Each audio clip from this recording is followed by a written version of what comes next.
Yang terhormat Menteri Dalam Negeri Republik Indonesia, yang kami hormati Menteri Keuangan Republik Indonesia, Kepala Badan Pusat Statistik yang saat ini terhubung secara virtual, yang kami hormati pejabat pimpinan tinggi media dan pratama kementerian dan lembaga, para gubernur, bupati, wali kota beserta jajarannya yang saat ini terhubung secara virtual, serta Bapak Ibu tamu undangan yang berbahagia. Assalamualaikum warahmatullahi wabarakatuh. Selamat pagi, salam sejahtera bagi kita semua. Om Swastiastu, Namo Buddhaya, salam kebajikan. Puji syukur kita ucapkan kehadirat Tuhan Yang Maha Esa, karena atas rahmat-Nya sehingga kita dapat berkumpul bersama dalam acara Rapat Koordinasi Pengendalian Inflasi Daerah dirangkaikan dengan arahan Menteri Keuangan terkait percepatan realisasi belanja untuk menjaga pertumbuhan ekonomi, Senin 20 Oktober 2025. Untuk hikmat dan lancarnya acara, marilah sejenak kita berdoa bersama. Doa akan dipimpin oleh Saudara Arya. Bismillahirrahmanirrahim. Alhamdulillahirabbil alamin. Wassalatu wassalamu ala asyrafil anbiya wal mursalin wa ala alihi wa sahbihi ajmain. Ya Allah, ya Rahman, ya Rahim, puji syukur kami panjatkan kehadirat-Mu atas nikmat yang tiada henti Engkau anugerahkan kepada kami. Pada pagi yang berbahagia ini, Engkau himpun kami dalam acara Rapat Pengendalian Inflasi tahun 2025 yang dirangkaikan dengan arahan Menteri Keuangan terkait percepatan realisasi belanja untuk menjaga pertumbuhan ekonomi. Ya Allah, ya Jabbar, ya Mutakabbir, telah Engkau ciptakan bangsa kami sebagai bangsa yang beradab dan berbudaya. Kami memohon kepadamu, ya Allah, jadikanlah negara kami negara yang baldatun, thayyibatun, wa rabbul ghafur. Ya Allah, ya Ghaffar, ya Syakur, ampunilah setiap dosa kami, dosa kedua orang tua kami, guru kami dan para pemimpin kami. Rabbana atina fid dunya hasanah wa fil akhirati hasanah wa qina azabannar. Subhana rabbikal rabbil izzati amma yasifun wa salamun ala mursalin walhamdulillahi rabbil alamin. Bapak Ibu hadirin sekalian, selanjutnya mari kita simak bersama pemaparan materi yang akan dipimpin oleh Menteri Dalam Negeri Republik Indonesia. Kepada Bapak Muhammad Tito Karnavian, dengan hormat kami silakan. Terima kasih. Bismillahirrahmanirrahim. Assalamualaikum warahmatullahi wabarakatuh. Selamat pagi, salam sejahtera untuk kita semua. Shalom, Om Swastiastu, Namo Buddhaya, salam kebajikan. Yang kami hormati Bapak Purbaya Yudhistira Dewa, Menteri Keuangan yang hadir langsung pada kesempatan Zoom kali ini, beserta segenap pejabat Kementerian Keuangan, juga Wamendagri Bapak Bima Arya, yang hadir sini juga Wamendagri Bapak Wiyagus, kemudian Sekjen dan rekan-rekan Eselon 1, Eselon 2, Kementerian Negeri, juga dari Badan Pusat Statistik, Ibu Winnie juga hadir secara virtual, tapi staf-staf Ibu banyak di sini. Bapak Ibu sekalian, Kepala Daerah atau mewakili, kemudian baik Gubernur, Bupati, Wali Kota, hadirin sekalian berbahagia. Pertama-tama saya mengucapkan terima kasih banyak atas waktu Menteri Keuangan untuk hadir di tempat ini kebanggaan bagi kami, Pak. Karena Bapak Menteri Keuangan, kita pengen mendengar langsung suara beliau, mengenal langsung dan juga arahan dari beliau. Apalagi Bapak sekarang lagi media darling nih, Pak. Jadi bangga kami Kementerian Dalam Negeri bisa hadir di tempat acara ini. Sebetulnya seperti yang kami pernah berkunjung ke kantor Bapak, yang menarik bagi kami ada satu, ketika Bapak menyampaikan bahwa pertumbuhan ekonomi Indonesia akan bisa melompat kalau dua mesin bergerak, yaitu mesin swasta serta mesin pemerintah. Nah, mesin pemerintah ini diantaranya adalah realisasi belanja yang harus dioptimalkan sehingga bisa mendongkrak, karena mesin pemerintah selain akan mendorong uang beredar ke masyarakat, mendorong pertumbuhan ekonomi, juga akan bisa menstimulasi swasta. Di Kementerian Dalam Negeri, kami sebagai pembina pengawas sesuai Undang-Undang Nomor 23 2014 pemerintahan daerah, salah satu tugas dari Kementerian Dalam Negeri adalah ikut mengawasi dan mendorong agar APBD, anggaran pendapatan belanja daerah yang jumlahnya 552 Bapak Menteri, yaitu 38 provinsi, 98 kota, dan 416 kabupaten, kami lakukan monitoring terus-menerus setiap bulan, baik pendapatan maupun belanja, karena APBD yang dibuat oleh teman-teman daerah, ini sekarang sedang lagi pembuatan untuk tahun 2026. Ini adalah baru target atau belum ada uangnya pendapatan membelanja. Oleh karena itu kami monitoring pendapatannya dan belanja tiap-tiap daerah. Yang kurang kami dorong, yang bagus sesuai target atau melebihi target pendapatannya maka diberikan penghargaan. Kadang-kadang dari Kementerian Keuangan juga memberikan penghargaan, Pak, dalam bentuk insentif fiskal tambahan. Nah, kemudian khusus untuk pendapatan ini ada 3 pendapatan utama daerah. Yang pertama adalah transfer keuangan daerah dan desa TKDD. Yang kedua adalah dari pendapatan asli daerah, yaitu dari pajak dan retribusi daerah. Yang ketiga adalah dari sumber lain, diantaranya adalah badan usaha milik daerah. Nah, badan usaha milik daerah ini ada jumlahnya 1019, macam-macam, mulai dari bank, air minum dan lain-lain. Dari 1019 itu lebih kurang 60% itu untung, 30% itu rugi, Pak, dan sekitar 10% tidak untung tidak rugi. Ini kemudian kami mengusulkan kepada Bapak Presiden melalui Menpan, Menseknek, sekarang sedang proses, Pak, yang di Kementerian Keuangan, saya ulangi, di Kementerian Dalam Negeri ada dirjen yang ngurusin badan usaha milik daerah. Tujuannya adalah mendorong supaya jangan sampai ada yang rugi. Ini 300 BUMD rugi, 28%, Pak. Itu jumlah uang yang ada di BUMD itu lebih kurang 1.240 triliun asetnya. Jadi ini potensial. Kemudian untuk APBD total itu lebih kurang sebanyak 1.300 triliun, yaitu 919 triliun dari TKDD, Kementerian Keuangan, dan lebih kurang 402 triliun itulah pendapatan asli daerah, gabungan semua, Pak. Jadi totalnya lebih kurang 1.300 triliun lebih dari semua daerah. Nah, kemudian kami sampaikan bahwa di tahun 2024 target, tolong di data pendukung nomor 3, slide nomor 3, di tahun 2024 daerah bisa mencapai target 97,29%, seperti di gambar sebelah kiri atas yang warna merah.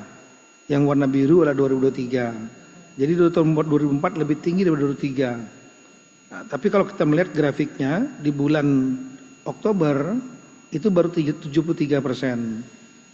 73% naik kemudian melonjak pendapatannya.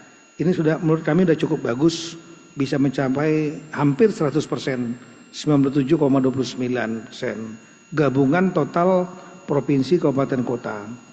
Kemudian untuk belanjanya di tahun 2024 itu sebanyak 91%, 1.365 triliun. Ya, 91,72% gabungan provinsi, kabupaten, kota. Kita juga melihat di Oktober 2024 itu baru akhir Oktober itu baru 61, tapi kemudian melonjak karena memang ada pembayaran yang dilakukan di akhir tahun. Kemudian dari data ini kami menjadikan salah satu cerminan perbandingan untuk melihat pendapatan belanja di tahun Oktober 2025. Sebetulnya tadi rencana akan di awal Oktober, tapi karena awal Oktober kami ada kegiatan hari Senin 2 minggu lalu, dan Senin lalu rencana diundur, Bapak menjadi Menteri Inspektur Upacara pada waktu ulang tahun Bea Cukai, sehingga akhirnya kita laksanakan di hari ini di tanggal 20 Oktober tepat 1 tahun pemerintahan Bapak Prabowo. Inilah datanya Pak, kami sampaikan. Jadi data untuk relasi pendapatan belanja per September Pak, 30 September. Ini yang kami catat, karena Oktober belum kami catat. 30 September lah untuk pendapatan 70,27%, yaitu 949 triliun lebih, gabungan provinsi, kabupaten, kota. Ini lebih tinggi dibanding tahun 2024, periode yang sama, 67%. Nah, di tingkat provinsi sebelah kiri bawah, ini mohon maaf teman-teman gubernur, jadi di tahun 30 September warna merah 2025 itu lebih rendah dibanding tahun periode yang sama 30 September tahun 2024 yaitu 73%. Itu prestasi provinsi. Nah, gabungan kabupaten 416 kabupaten kota, kalau kita lihat data tahun 2025 warna merah itu lebih tinggi 5% dibanding periode yang sama tahun 2024. Jadi ini kabupaten ini lebih berprestasi daripada provinsi. Nah, kemudian untuk kota 98 juga sama, lebih bagus dibanding 24, yaitu 71,12% dibanding tahun 2004 waktu yang sama September 67%. Nah, ini mungkin bisa menjadi catatan untuk rekan-rekan provinsi. Untuk data pendapatan provinsi, lanjut. Kami upayakan maksimal 30 menit Pak, setelah itu Bapak nanti mengisi 30 menit juga. Ini provinsi Pak, yang tertinggi pendapatannya adalah Maluku Utara Pak. 83%, dilanjutkan dengan seperti di layar. Kalimantan Selatan, Jogja, NTB, Kalimantan Utara, Papua Selatan, Kalimantan Barat, Sumatera Barat, Jawa Barat, Pegunungan, Papua, Jawa Timur, Bali, dan seterusnya. Sampai dengan Sulawesi Selatan. Yang di atas 70%. Yang di bawah 70% itu adalah sebagaimana di layar, kami merahin Pak. Kalau di bawah sudah September akhir belum mencapai 70%, itu warning. Yaitu yang terendah itu Papua Barat baru 48%. Kemudian Maluku 54%, Kalteng, Sulawesi Tenggara, dan seterusnya Pak. Sampai dengan Kepulauan Bangka Belitung 69%. Nah, kemudian untuk di tingkat kabupaten yang 416 kabupaten, ada yang melebihi 100% Pak. Ini apresiasi, ini juga kami buat tim untuk masuk ke sana, turun, untuk melihat kenapa bisa lebih dari 100%. Hebat Pak. Yaitu Sumbawa Barat, NTB, Tanah Laut, ada yang sudah 96%, Hulu Sungai Selatan, Tabalong. Ini yang bagus-bagus ini mungkin kita akan berikan penghargaan nanti Pak. Sementara di sisi lain sebelah kanan ada daerah-daerah yang sudah bulan September baru 41%, Teluk Bintuni 44%, biasanya tinggi. Nah, dan seterusnya. Nah, untuk tingkat kota yang tinggi-tinggi adalah Banjarbaru Pak. Banjarbaru ini Kalimantan Selatan. Denpasar bagus, Banjarmasin, Kota Bukit Tinggi. Inilah di atas, kami catat saja yang di atas 75%. Ini yang di atas 75% ini hebat Pak. Sementara masih ada juga yang rendah pendapatannya. Kota Pak. Kota Prabu Muli terendah se-Indonesia. Kupang, Sorong, Ambon, dan lain-lain. Ini warna merah. Kami memiliki data lengkap seluruh kabupaten kota. Rata-ratanya adalah 71,12 kalau untuk kota, Pak. Nah, kemudian untuk belanja, yang belanja ini per 30 September itu mohon maaf kami melihat seluruh gabungan provinsi kabupaten kota turun sedikit dibanding tahun 2004. Tahun 2004 57,20 dan di tahun 2005 ini 56,07. Kemudian provinsi kembali gabungan provinsi 38 itu lebih rendah 5% dibanding dengan tahun 2024 yang warna biru, Pak. Grafik yang kiri bawah, tolong dibesarkan. 60,68, sekarang 55,59. Nah ini nanti datanya ada, provinsi mana saja. Kemudian kabupaten ini mengalami cukup berprestasi, Pak. Gabungan kabupaten 416, mereka membelanjakan 457 triliun, 56%. Sedangkan di tahun yang lalu 55,50%, meskipun angkanya lebih besar. Kemudian yang untuk kota sama, gabungan kota 98 kota kalah, Pak, dengan kabupaten, yaitu 56,66%, turun dibanding periode yang sama 2024 57,42%. Nah ini data belanjanya, Pak, halaman 11. Nah ini grafik garis adalah garis pendapatan, Pak. Sedangkan grafik batang warna hijau dan warna merah itu adalah belanja. Nah, idealnya kami nanti mohon arahan Bapak, idealnya adalah menurut kami selama ini, Pak, persepsinya pendapatannya tinggi, belanjanya tinggi, tapi masih ada space sedikit untuk cadangan. Kalau nanti terjadi apa-apa, bencana dan lain-lain, untuk pembayaran yang penting, itu bisa diatasi. Nah kami lihat dengan skenario pendapatan tinggi, belanja tinggi, yang terbaik adalah Jawa Barat, Pak. Pendapatannya 73%, belanjanya 66%, Jawa Barat. Diikuti Jawa Timur, tinggi, pendapatan belanja tinggi, Gorontalo juga demikian. Yogyakarta ini pada posisi tinggi, pendapatan 79%, tapi belanjanya 62%. Nah seperti tadi Maluku Utara, itu yang tajam sekali, 83% tinggi, tapi belanjanya baru 56%. Ini menurut kami bagus buat pendapatan, tapi belanjanya masih perlu ditingkatkan, Pak.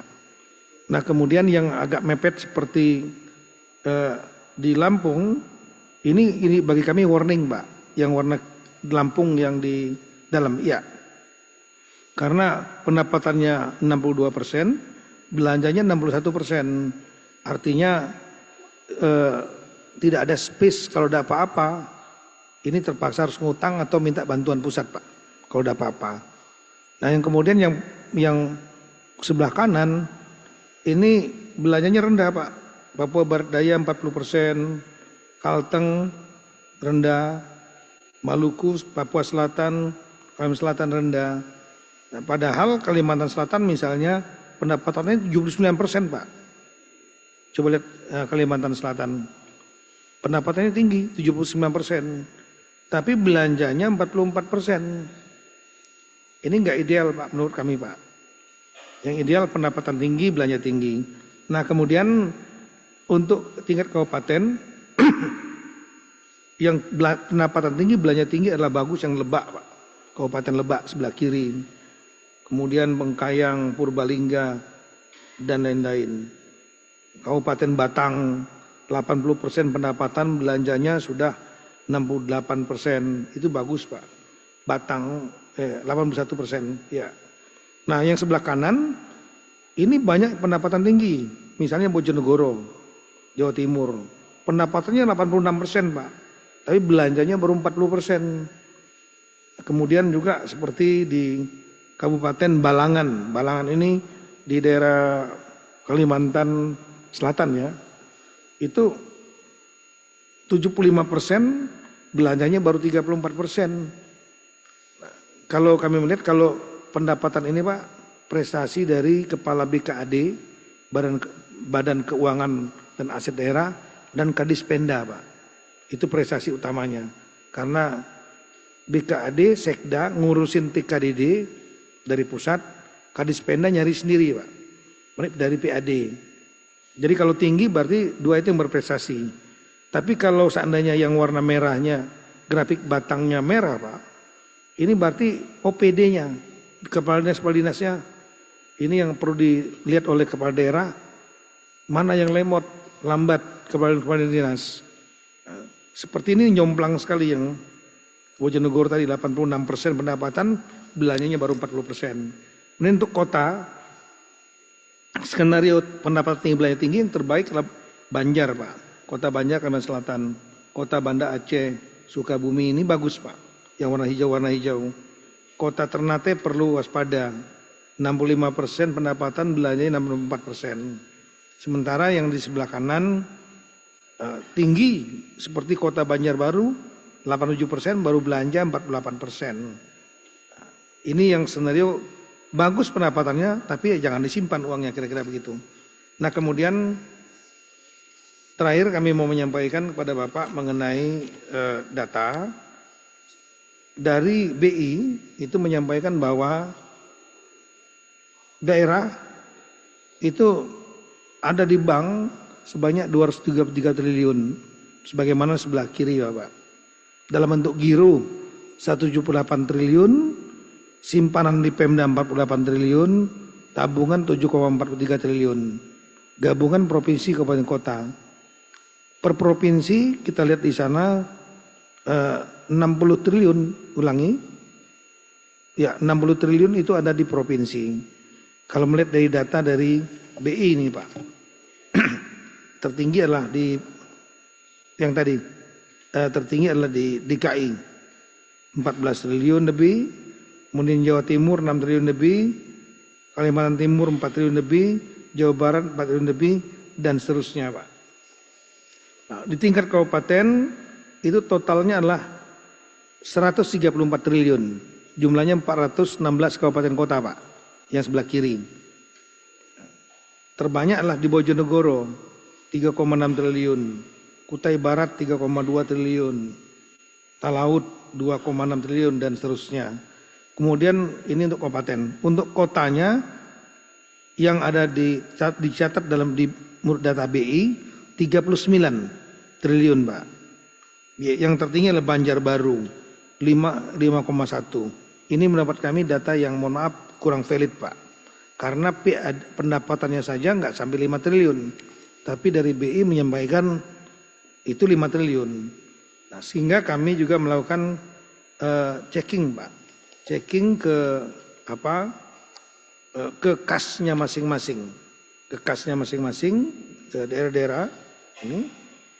Nah, kemudian kami mendapatkan data bahwa yang ada itulah 219 triliun. Jadi bukan 233, itu data BI. Data melalui kasnya langsung ke rekeningnya itu ada 215 triliun.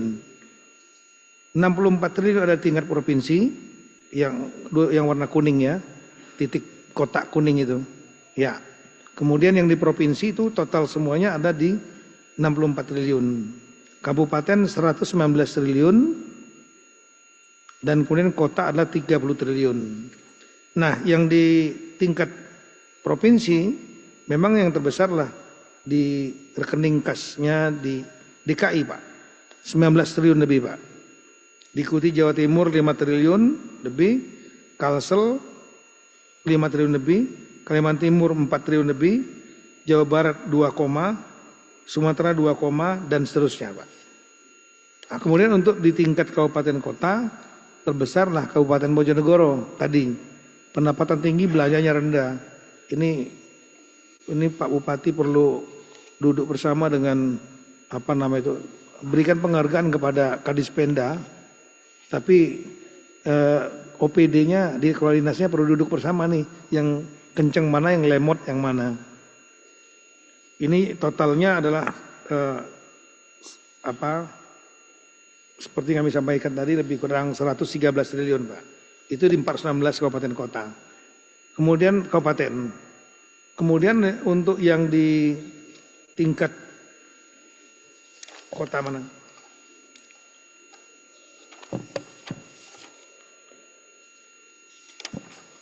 Ya, untuk kota-kota yang ada di kota Serang Pak, 134 miliar Pak, yang banyak. Kemudian kota Kendari 132 miliar dan seterusnya. Jadi ini ada sedikit diskrepensi atau perbedaan antara data BI yang 233 triliun dengan data di Kabupaten, saya ulangi, data melalui rekening yang kita cek masing-masing itu totalnya 215 triliun. Jadi lebih kurang beda 18 triliun. Nah, kenapa ada anggaran-anggaran tersebut ada di bank? Inilah faktor-faktor penyebabnya Pak. Di antaranya adalah adanya yang ya memang ada yang lemot Pak untuk mendapat bekerja nggak sesuai target. Ada lagi yang kepala daerah yang mau mengganti kepala dinasnya, sehingga akhirnya kepala dinasnya uangnya ditahan dulu oleh kepala daerah. Dan kemudian ada juga yang ingin membayar akhir tahun sehingga ditahan dulu. Banyak juga rekanan yang tidak mau mengambil uangnya dulu Pak. Dia akan mengambilnya di akhir tahun. Nah, sehingga akhirnya uangnya tersimpan di bank. Ada juga yang karena lelangnya terlambat gitu. Kemudian juga ada sistem e-katalog yang juga membuat proses-proses untuk pengadaan menjadi terlambat. Jadi ada karena sistem, ada juga yang karena ada juga yang karena realisasinya memang tinggi, yang memang nggak melebihi target. Ini kecepatan para pencari uangnya, Kadispenda, kemudian Kepala BKAD, ya ini yang pencari uangnya daerah Pak, itu kecepatannya tinggi, sementara yang dinasnya realisasinya lambat. Nah itulah beberapa permasalahan yang mengakibatkan pendapatan dan belanja menjadi berbeda kecepatannya. Ada yang sekali lagi daerah, provinsi, kabupaten, kota yang pendapatannya tinggi, belanjanya juga tinggi. Dan itu umumnya nanti pertumbuhan ekonominya kalau kami nggak sandingkan dengan data pertumbuhan ekonomi daerah Pak. Kami juga melakukan tiap bulan bersama BPS melihat pertumbuhan ekonomi. Rata-rata pertumbuhan ekonomi yang baik Pak. Kalau pendapatan tinggi, belanja tinggi. Tapi kalau pendapatannya tinggi, belanjanya rendah, pertumbuhan ekonominya relatif juga kurang Pak. Ini data pertumbuhan ekonomi daerah Pak. Yang terakhir di bulan apa ini? Di bulan kedua. Ini yang tertinggi Maluku Utara, Sulawesi Tengah, Kepri. Yang terendah itu adalah Papua Tengah. Ini terutama karena Freeport Pak. Jadi Freeport ini ada masalah. Kemudian kemarin ada longsor. Ada smelternya terbakar juga pernah. Kemarin longsor dan sekarang jadi hold semua. Akibatnya ekspor dari Freeport berkurang dan itu sangat menyumbang angka pertumbuhan ekonomi di Papua Tengah Pak. NTB ini sebetulnya sangat bagus Pak. Gubernurnya juga sangat bagus sekali. Mantan duta besar kita di Turki. Tapi kami lihat mengenjot luar biasa. Tapi kalau sudah penyebabnya karena faktor di luar kemampuan beliau, yaitu ada perusahaan tambang yang namanya Aman Pak, itu diperintahkan untuk melakukan hilirisasi membangun smelter. Karena membangun smelter, kemudian ekspor ditahan. Karena ekspor ditahan, pertumbuhan ekonominya langsung minus Pak. Belum pernah NTB itu minus 0,82. Kami sudah menyampaikan kepada Pak Bahlil, apa mungkin sambil nunggu smelter jadi, ini ekspor tetap dilanjutkan, karena kalau tidak akan berdampak kepada angka pertumbuhan ekonominya menjadi minus. Angka-angka yang minus ini, Papua Tengah, Nusa Tenggara Barat, Papua Barat ini, kalau seandainya mereka minus, jomplang sekali dengan yang di atas tadi. Coba lihat yang di atas. Ya, ada yang 32,79. Itu akan mengakibatkan berdampak kepada pertumbuhan ekonomi nasional. Kami harus selalu menyampaikan kepada teman-teman kepala daerah bahwa pertumbuhan ekonomi nasional itu agregat dari kerja pusat dan juga kerja dari semua daerah 552. Kami mengharapkan semua daerah, kepala daerah, gubernur 38, bupati 416, wali kota 98, semua juga melihat pertumbuhan ekonominya masing-masing agar di atas nasional supaya bisa yang sekarang 5,12 supaya bisa mendorong pertumbuhan ekonomi seperti yang diharapkan oleh Bapak Presiden bisa mencapai sesuai target di atas mencapai mendekati angka 6 Pak akhir tahun. Kalau semua daerah bekerja maksimal menjaga pertumbuhan ekonomi persis seperti menangani inflasi Pak. Inflasi karena dijaga oleh tiap daerah, maka inflasi sudah 2,5 tahun ini terkendali di angka range 2,5% plus minus 1%. Jadi sekarang di angka 2,65%. Demikian Bapak Menteri Keuangan, selanjutnya dengan segala kerendahan hati kami mohon kepada Bapak Menteri Keuangan bisa memberikan arahan kepada kami semua, kepada daerah dalam rangka untuk mendongkrak pertumbuhan ekonomi dan lain-lain yang mungkin Bapak sebagai ekonom jauh lebih paham daripada kami yang bukan ekonom Pak. Makasih. Assalamualaikum warahmatullahi wabarakatuh. Makasih Pak Menteri. Assalamualaikum warahmatullahi wabarakatuh. Selamat pagi, salam sejahtera bagi kita semua. Shalom, Om Swastiastu, Namo Buddhaya, salam kebajikan, Rahayu. Yang saya hormati Bapak Menteri Dalam Negeri dan Bapak Wakil Menteri Dalam Negeri, Kepala BPS, serta para gubernur, bupati, dan wali kota di seluruh Indonesia. Terima kasih sudah hadir pagi-pagi ini. Saya tahu hari Senin hari yang paling berat buat banyak orang. Makanya dulu pernah ada lagu Pak, I don't like Monday gitu ya. Presentasi dari Pak Mendagri amat detail dan mendalam. Sebenarnya saya pengen nanya tadi tapi nggak tahu nih boleh nanya nggak? Tanya, sebelum saya ngomong saya tanya dulu ya Pak ya. Itu kalau anggaran daerah boleh defisit apa surplus apa enggak? Atau harus balance setiap tahun? Umumnya kita targetnya Pak, mereka harus surplus Pak, targetnya. Supaya ada cadangan. Dan kemudian kalau seandainya mereka defisit, maka nggak harus ngambil dari Silpa atau ngutang Pak. Dan ada beberapa daerah yang ngutang, termasuk ngutang ke Kementerian Keuangan melalui PT SMI, Sarana Multi Infrastruktur. Saya kira Dirjen Perimbangan pahamnya. Target semuanya kita harapkan surplus supaya pendapatannya lebih banyak daripada belanja. Demikian Pak. Pak Sekolani, kalau surplus uangnya boleh kita ambil nggak?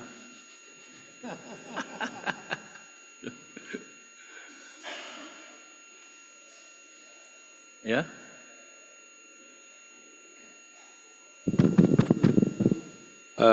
Sebenarnya lebih diarahkan mereka untuk mempush belanjanya Pak Menteri. Habisin, harus dihabisin. Ya, bisa juga untuk simpanan seperti kita Pak, tapi mungkin jumlahnya terbatas, jadi jangan terlalu tinggi. Kalau kayak Bojonegoro ada sekian triliun nggak dipakai, 3 triliun lebih nggak dipakai di akhir tahun, Anda mau ngapain? Kita dorong supaya bisa digunakan tahun depan Pak, di awal tahun Pak Menteri, untuk belanja. Kalau nggak bisa juga, Anda mau ngapain? Jadi Pak Menku, jadi saya tanya gitu Pak, supaya Bojonegoro, kan di sana banyak ada Exxon ya, kalau Exxon Mobil kan, ya makmurkanlah penduduk di situ biar itu ini. Kalau Pemda tujuannya bukan untuk nabung sepertinya sih, untuk meningkatkan pertumbuhan ekonomi. Mungkin saya langsung aja Pak ke materi yang saya akan paparkan pagi ini. Bapak Ibu hadirin yang saya hormati, saya sedikit bahas kondisi ekonomi terkini ya. Pertumbuhan ekonomi kita stabil di 5,12% di kuartal kedua tahun ini Dan itu termasuk salah satu yang tertinggi di antara negara G20. Dari sisi harga, inflasi juga terkendali di 2,65%, bahkan terendah di antara negara G20. Ini menunjukkan bahwa daya beli masyarakat tetap terjaga, sementara pertumbuhan ekonomi tetap jalan. Defisit APBN aman di 1,56% dari PDB, jauh di bawah batas 3%. Ini bukti disiplin fiskal tetap kuat, tapi kita juga punya ruang untuk mendorong ekonomi kalau diperlukan. Neraca perdagangan naik 45,8% sepanjang Januari sampai September, dan surplus ini bertahan 64 bulan berturut-turut. Tingkat pengangguran turun ke 4,76%, kemiskinan turun ke 8,47%. Ini adalah angka terendah sejak krisis 98, bahkan terendah sepanjang sejarah. Tapi kita masih waspada, Pak. Kalau pertumbuhan kita nggak merata dan lambat, walaupun angka kemiskinannya rendah, tetap aja orang turun ke jalan, Pak, seperti beberapa bulan yang lalu. Di pasar keuangan, IHSG sempat menembus rekor 8.257 dan yield SBN 10 tahun turun ke 5,91%. Ini adalah terendah sejak 2021. Jadi untuk pemerintah ini menguntungkan karena sekarang bunganya rendah kalau kita terbitkan obligasi atau surat utang baru. Semua ini menunjukkan satu hal, ekonomi Indonesia sehat, stabil, dan dipercaya pasar. Sekarang tinggal bagaimana kita menjaga momentumnya sambil memastikan pertumbuhan ini terasa sampai ke bawah. Untuk sampai ke bawah, peran Pemda, daerah tingkat 1 dan daerah tingkat 2 itu lebih kuat dibanding peran pemerintah pusat. Jadi kalau ada uang dibelanjakan saja sesuai dengan desain APBN-nya. Kalau kita lihat, perekonomian daerah masih tumbuh positif, tapi masing-masing wilayah punya tantangan dan karakter tersendiri. Pulau Jawa tetap jadi kontributor utama dengan pangsa 56,9% terhadap ekonomi nasional dan tumbuh 5,2%. Ini Pak Tito yang mesti kita rubah, Pak. Ini kan orang menuduhnya Jawa sentris kalau gini kan. Jadi pangsanya tetap aja 56%. Ini coba digeser bertahun-tahun tapi nggak bisa. Jadi nanti kalau daerah-daerah yang punya dana lebih, coba digalakkan pertumbuhannya di sana, atau daerah-daerah yang punya potensi bisa tumbuh kencang, coba didesain tumbuhnya lebih cepat lagi. Kalau enggak, kita akan seperti ini terus, Pak. Jawa sentris, seolah-olah nanti kalau udah apa-apa, daerah akan protes ke pusat, Pak. Tapi ini ke depan akan kita usahakan terus penguatan pertumbuhan di luar Jawa. Di Jawa, hampir separuh ekonomi bergerak di sektor pengolahan yang masih solid. Sumatera dan Kalimantan tumbuh dari pertanian dan perdagangan, tapi ke depan dua wilayah ini harus terus diperkuat supaya pertumbuhannya lebih merata dan tidak bergantung pada komoditas saja. Jadi untuk daerah-daerah yang punya uang banyak karena komoditas, coba mulai pikir pelan-pelan diversifikasi ke arah yang bukan komoditas saja. Nanti kalau komoditasnya habis, Anda punya sumber pendapatan baru. Jadi harus berani invest jangka panjang. Uangnya jangan dianggurin. Kalau punya uang banyak, mulailah invest di industri dan lain-lain. Utamanya di sumber daya manusia di daerah itu. Sulawesi tumbuh paling tinggi, ditopang hilirisasi industri. Dan ini bukti nyata bahwa strategi nilai tambah di daerah memang berhasil. Tinggal dijaga supaya pertumbuhannya berkelanjutan.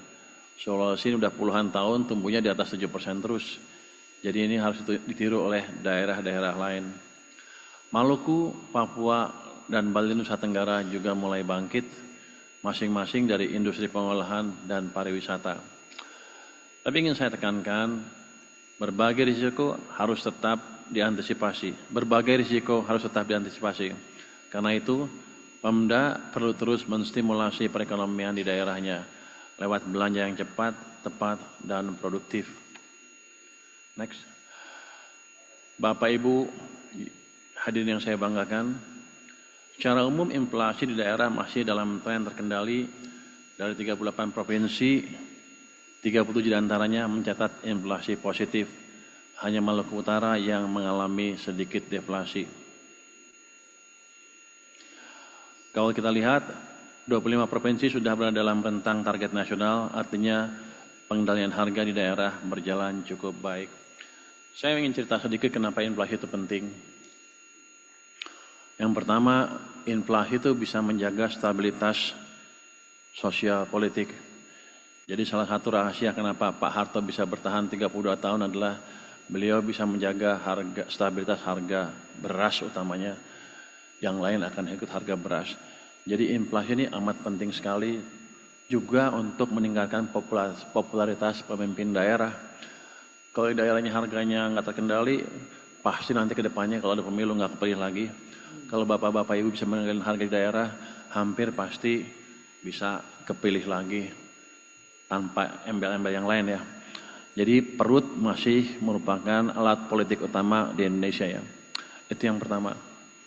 Yang kedua, kenapa dulu kita desain TPID dan TPI, Tim Pengendalian Inflasi Pusat, Pak? Karena waktu itu kan Bank Sentral sama pemerintah terpisahkan. Bank Sentral kebijakannya adalah inflation targeting regime. Jadi bunga dikendalikan sesuai dengan inflasi atau bunga untuk mengendalikan inflasi. Biasanya sih bunganya berapa persen di atas inflasi. Jadi kalau inflasinya misalnya 7, dia bunga acuannya bisa 8 atau lebih sedikit. Itu bunga acuan. Bunga pinjamannya lebih tinggi lagi. Jadi waktu itu ditargetkan mengendalikan inflasi serendah mungkin supaya BI bisa menurunkan bunga ke level rendah. Akibatnya bunga pinjaman harusnya pelan-pelan turun juga. Itu akan mendorong perekonomian. Kenapa? Karena pemerintah waktu itu nggak bisa mengendalikan bank sentral. Jadi cara kita mengendalikan bank sentral adalah mengendalikan inflasi ini. Kalau inflasi bisa terus-terusan 2,5, BI harus dipaksa, pelan-pelan akan bisa dipaksa menurunkan bunga acuannya ke 3,5. Harusnya bunga pinjaman juga turun mungkin ke 7 atau lebih rendah lagi. Kalau itu yang terjadi maka ekonomi kita bisa tumbuh lebih cepat lagi atau paling nggak bisa bersaing dengan negara lain. Karena di Malaysia bunga pinjaman paling 5%. Kalau di sini ketinggian ya perusahaan kita kalah bersaing. Jadi di sini pentingnya pengendalian inflasi. Selain tadi harga, perut dan lain-lain, tapi kita ingin meningkatkan daya saing ekonomi kita dibanding dengan ekonomi negara-negara tetangga kita.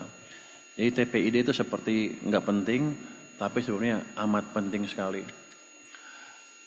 Keterjangkauan harga di berbagai wilayah juga membaik karena pasokan lancar dan distribusi antar daerah semakin efisien. Kerjasama perdagangan antar daerah terbukti jadi faktor penting. Daerah yang aktif membangun jaringan pasokan lintas wilayah, inflasinya jauh lebih stabil. Tapi kita tidak boleh lengah. Tekanan harga pangan dan energi bisa datang kapan saja, terutama menjelang akhir tahun atau musim tanam baru. Karena itu, sinergi antara TPIP dan TPID harus terus diperkuat. Kita perlu kebijakan yang terukur dan responsif, bukan hanya menjaga harga, tapi juga memastikan ketersediaan barang dan kelancaran distribusi. Jadi tugas kita sekarang bukan hanya menahan inflasi tetap rendah, tetapi juga menjaga stabilitas harga dan pasokan secara berkelanjutan. Bapak Ibu hadirin yang saya hormati, realisasi transfer ke daerah tahun 2025 seperti disebutkan oleh Pak Tito tadi meningkat dan mencapai 644,9 triliun rupiah atau sekitar 74,2% dari pagu. Ini artinya dana yang dialokasikan pusat untuk daerah sudah tersedia dan siap digunakan untuk mendukung pembangunan di masing-masing wilayah. Kalau kita lihat lebih rinci, realisasi dana bagi hasil naik cukup signifikan, terutama karena adanya pembayaran kurang bayar DBH sebesar 18,5 triliun rupiah, serta perubahan kebijakan penyaluran yang memperkuat posisi kas daerah. Sementara itu, realisasi dana alokasi umum sedikit lebih rendah karena beberapa daerah belum mengajukan rencana pembayaran DAU atau gaji PPPK. Di sisi lain, DAK non-fisik justru lebih tinggi, terutama karena penyaluran langsung tunjangan profesi guru dan peningkatan kepatuhan pelaporan realisasi penggunaan dana. Jadi pesan saya yang sederhana adalah dananya sudah ada, segera gunakan, jangan tunggu akhir tahun, gunakan untuk pembangunan yang produktif dan bermanfaat langsung bagi masyarakat. Next. Kalau kita lihat realisasi pendapatan asli daerah atau PAD mengalami kontraksi sebesar 10,86% dibanding tahun lalu. Total PAD tercatat 253,36 triliun rupiah, turun dari 284,22 triliun rupiah pada periode yang sama tahun 2024. Penurunan terbesar ada di pajak daerah yang turun sekitar 10,24%, terutama karena kebijakan penghapusan bea balik nama kendaraan bermotor untuk penyerahan kendaraan kedua dan seterusnya. Retribusi daerah justru naik 4,6%, antara lain karena kenaikan retribusi layanan kesehatan. Dan ini langkah baik, artinya sektor jasa publik masih bergerak. Tapi di sisi lain, pengelolaan kekayaan daerah yang dipisahkan turun hampir 9% karena dividen BUMD berkurang, dan lain-lain PAD yang sah juga turun tajam, lebih dari 30%, akibat perubahan pencatatan pendapatan BLUD menjadi retribusi. Kalau mau PAD naik, aktivitas ekonomi daerah harus digerakkan. Dorong sektor produktif, permudah izin, hidupkan UMKM, dan pastikan pelayanan publik benar-benar efisien. Bapak dan Ibu yang saya banggakan, realisasi belanja APBD sampai September 2025 baru mencapai 712,8 triliun rupiah atau sekitar 51,3% dari pagu 1.389 triliun rupiah. Angka ini lebih rendah 13,1% dibanding periode yang sama tahun lalu. Artinya perputaran ekonomi daerah berjalan lebih lambat.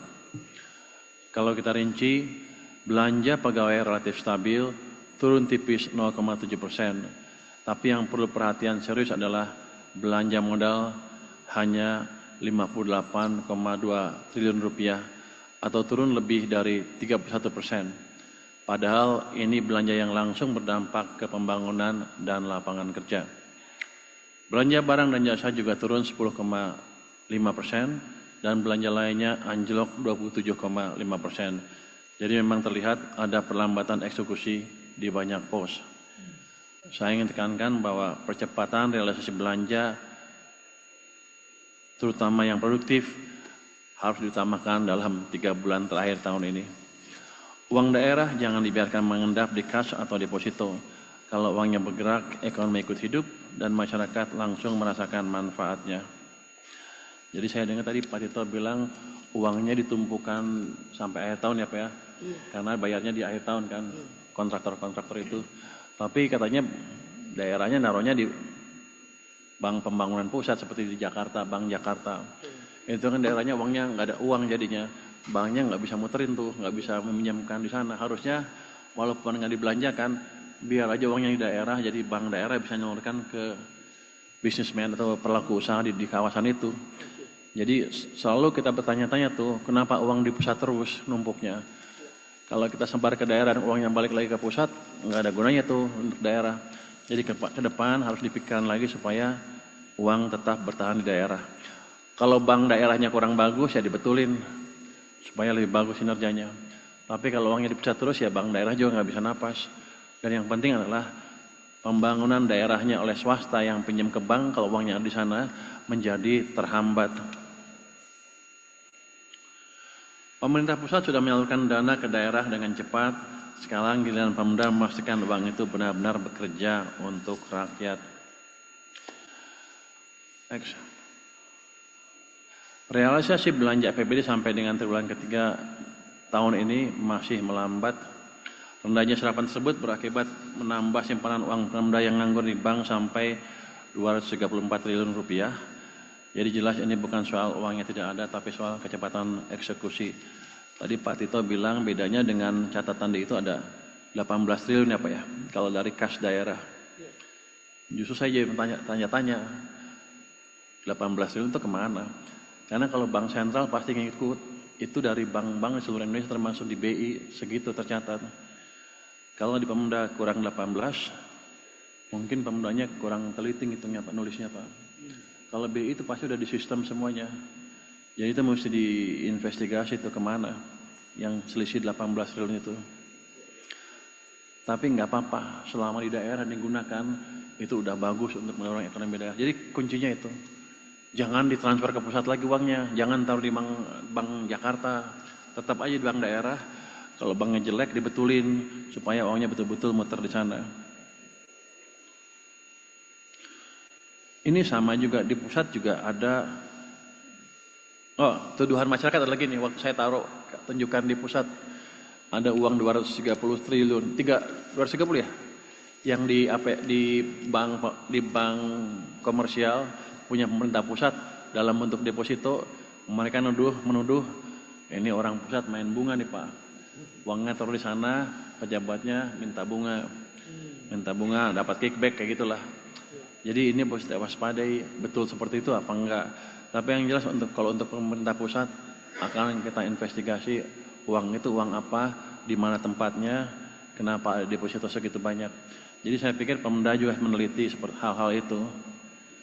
Kalau pemerintah kan tugasnya bukan mengumpulkan bunga dari tabungan, tugas kita adalah membangun dan memastikan uang yang kita peroleh berdampak ke perekonomian untuk daerah di daerah, untuk pusat di pusat. Saya ingin titip beberapa hal untuk rekan-rekan daerah, baik TPD maupun OPD yang menangani keuangan dan pembangunan. Pertama, kelola dana Pemda di bank dengan bijak, simpan secukupnya untuk kebutuhan rutin, tapi jangan biarkan uang tidur. Uang itu harus kerja, bantu ekonomi daerah. Mungkin Pak Askolani ke depan dipikirkan sistem transfer yang cepat sekali, mungkin hitungan hari, jadi daerah nggak usah numpuk uangnya di sana. Jadi mereka habisin aja, kalau kurang langsung cepat minta ke pusat sesuai dengan anggarannya. Kedua, saya minta Pemda mengakselerasi belanja yang produktif. Jangan tunggu akhir tahun, jangan biarkan uang parkir di kas daerah. Dan terakhir, jaga tata kelola dan integritas. Kepercayaan publik dan investor adalah modal utama. Sekali hilang, membangunnya butuh waktu lama. Saya ingatkan beberapa waktu lalu ada 18 gubernur datang ke tempat saya kan. Mereka menuntut transfer ke daerah dinaikkan. Sebenarnya kalau saya sih mau aja naikin. Cuman pemimpin di atas masih ragu dengan kebijakan itu. Karena mereka bilang sering diselewengkan uang di daerah. Jadi saya dulu minta ke para gubernur itu, perbaiki dulu tata kelola dan penyerapan uang daerah. 2 triwulan ke depan saya lihat seperti apa. Kalau bagus, penyelewengan sedikit, saya yakin ekonominya kan lagi kita dorong lebih cepat kan. Saya yakin uang saya lebih banyak dibanding yang diperkirakan sebelumnya. Nanti akhir triwulan pertama menjelang triwulan kedua, saya bisa hitung berapa uang yang saya bisa tambah untuk TKD. Tapi dengan syarat tadi, tata kelolanya sudah baik. Karena kalau jelek, saya nggak bisa ajukan ke atas. Presiden kurang suka rupanya kalau itu.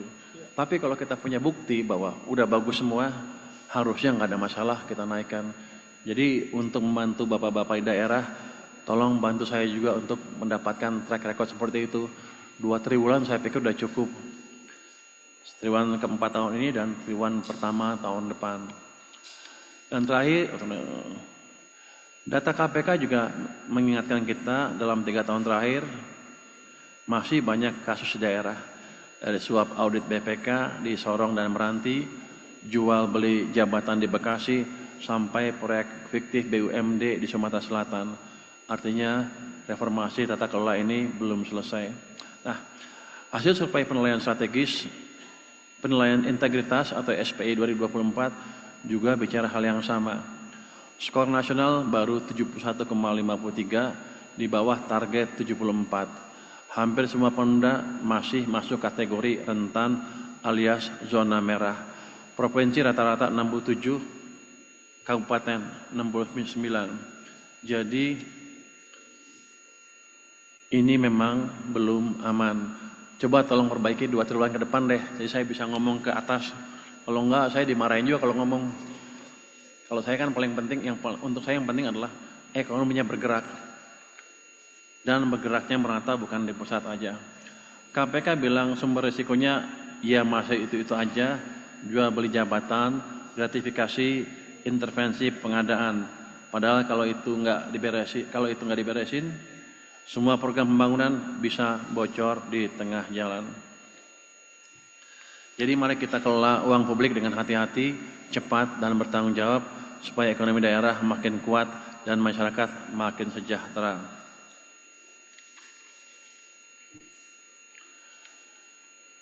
Mari dorong pelaksanaan anggaran yang lebih cepat dan lebih tepat dan lebih transparan. Gunakan dana dengan bijak, kelola kas daerah dengan efisien dan jaga integritas dalam setiap keputusan. Kalau semua ini berjalan seirama, kepercayaan publik akan tumbuh, investasi mengalir, dan ekonomi daerah semakin tangguh. Yang paling penting untuk saya adalah saya punya ground atau landasan untuk bilang ke atas, daerah mesti ditambah uangnya, jangan dipotong sebanyak kemarin. Saya percaya dengan kerja dan disiplin dan niat yang bersih, kita bisa menjaga stabilitas sekaligus memperkuat pertumbuhan ekonomi di daerah maupun secara keseluruhan nasional. Terima kasih Pak. Wassalamualaikum warahmatullahi wabarakatuh. Waalaikumsalam warahmatullahi wabarakatuh. Makasih banyak untuk Bapak Purbaya. Tangan dulu lah. Baik Bapak sekalian, waktu beliau terbatas, tapi terima kasih karena kesibukan Bapak yang sangat banyak dan ini waktu yang sangat berharga sekali bagi Bapak untuk hadir di sini. Mudah-mudahan ini bukan yang pertama. Nanti mungkin pada saat pembahasan realisasi belanja atau yang lain, Pak, Bapak berkenan untuk hadir karena inilah forum yang didengar oleh semua kepala daerah beserta stafnya, Pak. Yang hadir juga kami lihat sudah partisipannya hampir 1.000. Ini memang maksimal 1.000. Tapi ini berkelompok Pak. Kami melihat ini ada yang sampai 6, 7, 8, mungkin 10. Jadi paling tidak kami kira 5.000, 6.000 yang hadir. Baik Bapak Ibu sekalian, karena Bapak Menkeu akan meninggalkan tempat, ada beberapa poin saya kira yang perlu masukan baik kepada teman-teman kepala daerah maupun juga kepada dukungan dari Kementerian Keuangan.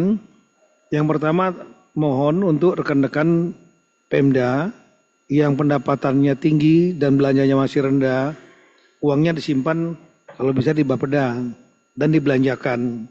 Jangan di pusat, di Himbara atau ditaruh di bank. Saya tahu ada beberapa bank di pusat yang ditaruh karena memang dianggap bank sehat. Tak akibatnya uangnya beredar di pusat gitu. Kemudian kedua adalah ini teknis ini Pak Menkyu. Jadi salah satu suara dari teman-teman di daerah, mereka begitu menerima DAK, dana alokasi khusus dari kementerian yang dapat dari Kementerian Keuangan, serahkan Kementerian Kesehatan, Pendidikan misalnya, PU. Nah itu mereka juknis dari kementerian, teknis itu terlambat sering kali Pak. Dan sehingga DAK-nya masuk uangnya, tapi karena juknisnya keluar, mereka nggak berani, teman-teman daerah nggak berani mengeksekusi, karena akan jadi masalah hukum Pak bagi mereka Pak. Jadi nanti pada saat waktu tertentu mohon dukungan dari Bapak Menteri Keuangan juga mengimbau kepada seluruh kepala daerah, saya ulangi, pimpinan lembaga yang memiliki dana DAK disalurkan oleh Kementerian Keuangan sesegera mungkin membuat juknis supaya, atau bila perlu juknisnya mungkin 1 juknis saja sehingga daerah langsung cepat dapat, langsung mengeksekusi. Yang ketiga Bapak, dana alokasi umum ini beberapa daerah mengalami hambatan. Hambatannya terutama syarat salur, karena Kementerian Keuangan membuat syarat untuk menyalurkan di bulan berikutnya, itu ada beberapa pedoman. Hambatannya biasanya Pak adalah SDM, mohon maaf, sumber daya manusia yang ada di daerah. seperti Papua Pegunungan saya datang sendiri ke sana. Ya mohon maaf kurang mampu untuk membuat syarat salur pertanggungjawaban lain-lain misalnya. Ini mungkin memerlukan dukungan dari Kementerian Keuangan. Bapak ada perwakilan KPKN, Kantor Pemberdayaan Keuangan Negara di daerah. Mohon kalau bisa cukup tidak pasif tapi proaktif juga. Di daerah-daerah yang mengandalkan TKD itu dari kami Kementerian Dalam Negeri Pak mengirim tim biasanya Pak dari Dirjen Keuangan Daerah Bapak Dr. Agus Patuni di sini. Nah, bersama-sama dengan KPKN Kementerian Keuangan membantu di daerah yang nggak mampu untuk membuat penyusunan administrasi syarat salur. Itu seperti Papua Pegunungan baru 40% bulan September itu, kalau uangnya semua dari pusat. Permasalahannya di situ. Kemudian yang keempat adalah curhat dari teman-teman daerah mengenai DBH Pak. Dana bagi hasil yang seringkali diberikannya di akhir tahun. Sehingga ketika mereka, padahal target mereka udah masuk angkanya pada waktu nyusun APBD. Tapi kemudian begitu ada disalurkannya di menjelang akhir tahun, uang itu otomatis nggak bisa tereksekusi. Karena perlu ada lelang dan lain-lain. Akibatnya di carry over menjadi silpa di tahun berikutnya. Dan kemudian berikutnya untuk daerah memang Pak perlu harus ada silpa. Karena di daerah-daerah ini di Januari mereka harus membayar belanja pegawai dan kontrak yang sudah selesai di deadline akhir Desember, dibayarnya Januari. Yang berikutnya Bapak, transfer antar daerah. Kalau ini untuk teman-teman gubernur. Ini curhat dari teman-teman para bupati wali kota.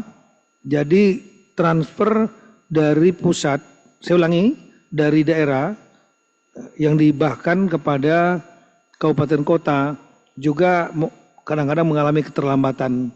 Sehingga akibatnya eksekusi oleh bupati wali kota juga menjadi terlambat.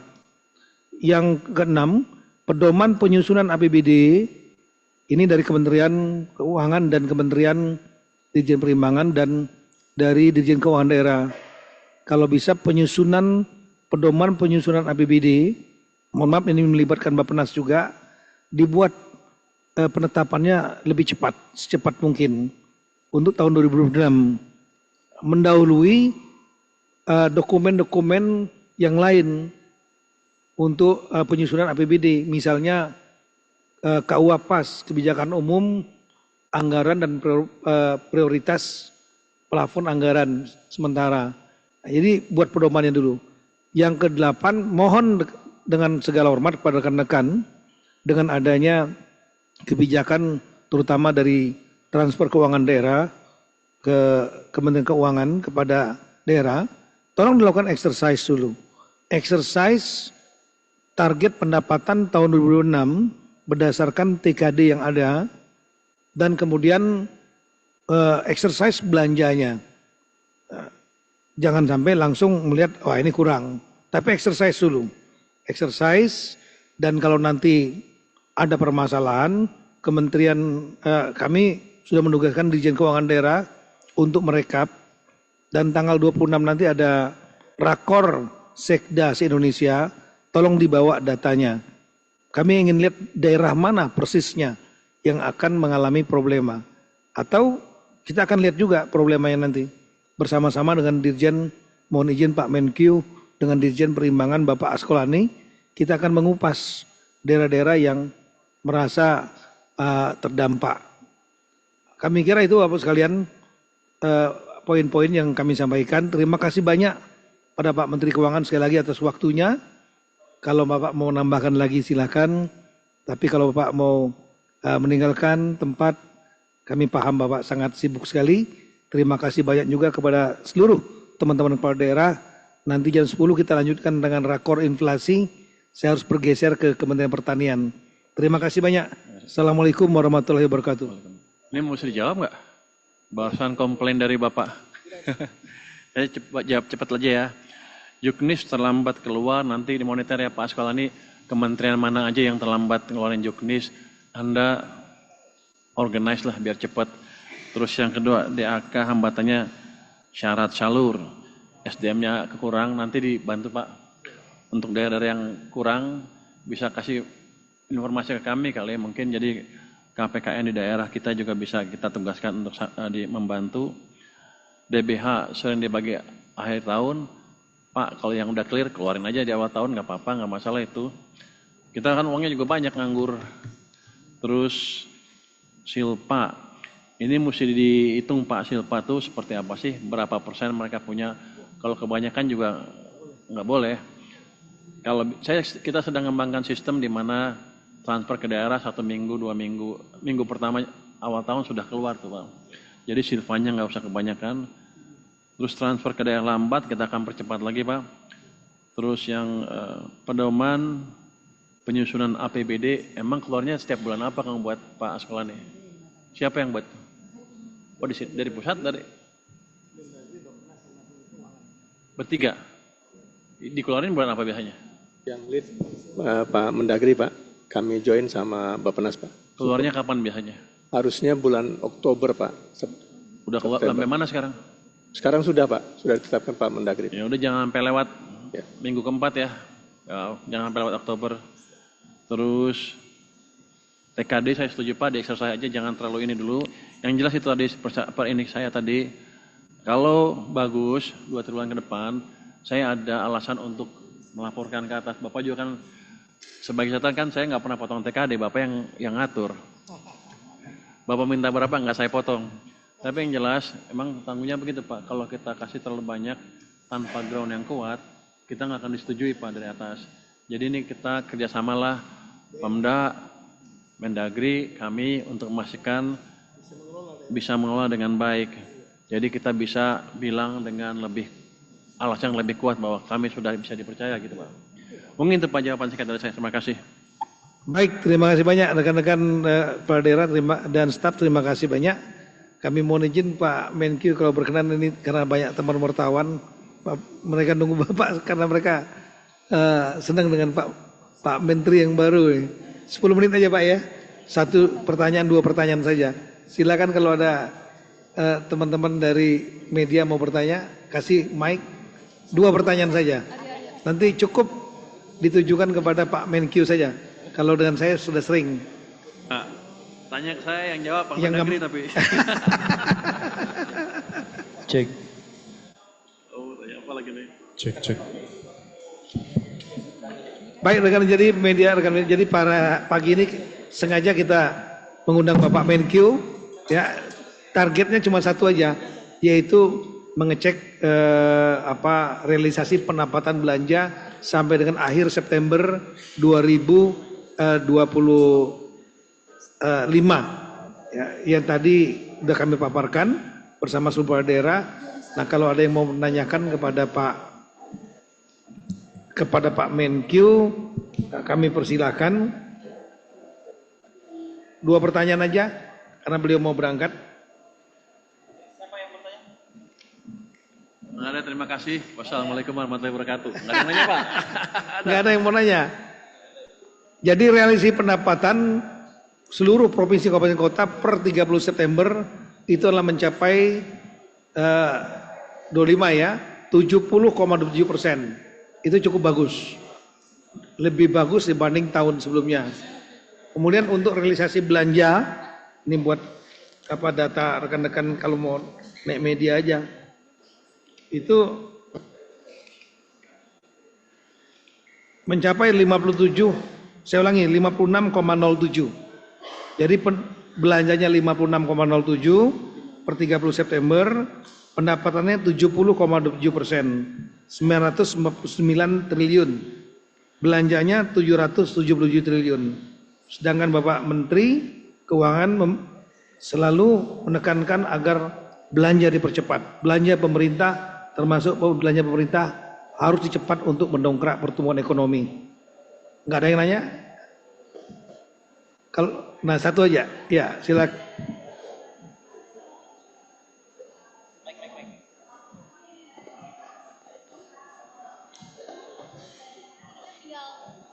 Tinggal 2 bulan setengah lagi kurang lebih ya Pak. Itu bagaimana controllingnya terhadap daerah, karena 2 bulan nanti buru-buru penggunaan anggarannya nanti seperti apa dari Kementerian Keuangan dan juga dari Kementerian Dalam Negeri Pak. Jadi begini, Saya lihat kan tadi dengan data dari Pak Mendagri juga, dari BI juga sama menyebutkan sekarang uang daerah yang diperbankan ada 233 triliun dari BI ya. Kalau dari Pemda katanya di cashnya hanya 215 triliun, jadi ada perbedaan 18 triliun. Yang pertama dicek itu 18 triliun itu uang bedanya di mana, kemana larinya. Yang kedua, walaupun 233 itu biasanya dihabiskan di akhir tahun, selalu sisa 100 triliun rupiah di akhir tahun.